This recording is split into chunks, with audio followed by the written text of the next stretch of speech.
Hey, what's up guys? Eric here. So today I'm not in the basement gym, no great Nate workout this week. I wanted to start going over more informational based videos. So my goal is to take all your guys' questions or topics that you want to go over and start giving my take on them. So you can leave me any question or comment you have in the comments section below. Facebook, you can reach me there at EMB Fitness. Instagram, EMB Fitness 87. Also, the EMB Fitness website has a comment section. Let me know what you'd like me to talk about.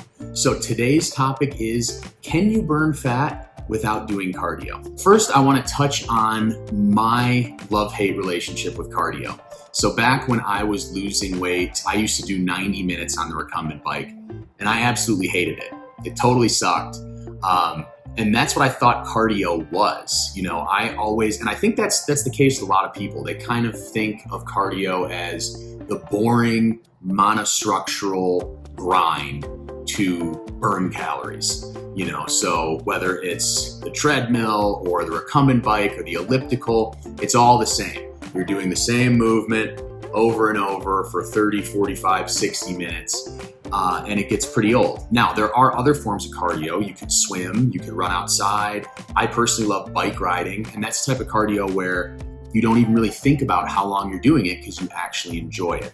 So there are forms of cardio that you can get behind that don't involve the monostructural gym equipment. But we're going to talk about ditching the gym equipment and what ways can we still burn fat without doing any cardio at all. Two ways we can do that.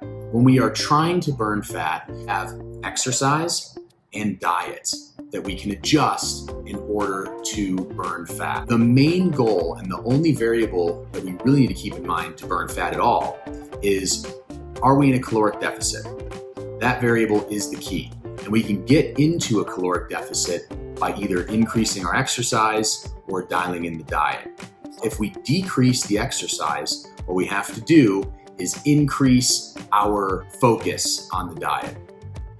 What can we do to make sure we're burning fat if the only thing we change is our diet? Going back to the fact that we have to be in that caloric deficit, the first thing we need to know is, what's our resting metabolic rate? How many calories does my body burn when I'm at rest each day? Let's say it's 2,000. So if I burn 2,000 calories a day, in order to burn body fat, I need to have eaten less calories than 2,000. That way I'm at that deficit. So I would want to decrease my caloric intake to 1,500. That way I would burn 1 pound of fat per week. So we're going to do a little math here. If I'm going to reduce my calories to 1,500, that's a 500 calorie reduction per day.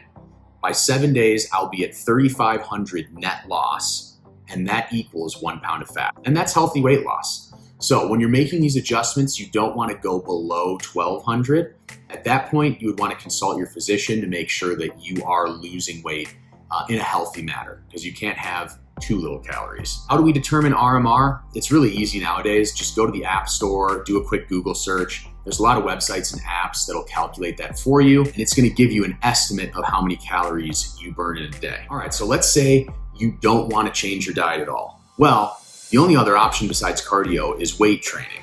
And there are a lot of benefits to that long term. So when we're weight training, we are burning fat. We're also building muscle, which is going to help boost our metabolism. So that's actually going to increase that resting metabolic rate, which means over time, you're going to burn more calories doing nothing, which is pretty cool. Now, one thing we lose without having that cardio piece is the cardiopulmonary component. So basically strengthening our heart and our lungs. We'll do that a little bit with resistance training, but that's really where the cardio piece comes into play. So how do we add cardio to our weight training program without sitting on the elliptical?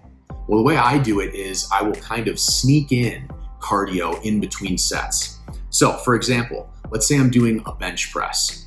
I'll do one set of 10 to 12 reps, and then immediately after, I will do some high intensity movement like box jumps or kettlebell swings for 60 seconds before I rest. So then I go back, once I've rested up, brought my heart rate down, I'll do another set of bench and then another round of kettlebell swings and then rest. And let's say I do 3 to 4 sets of that.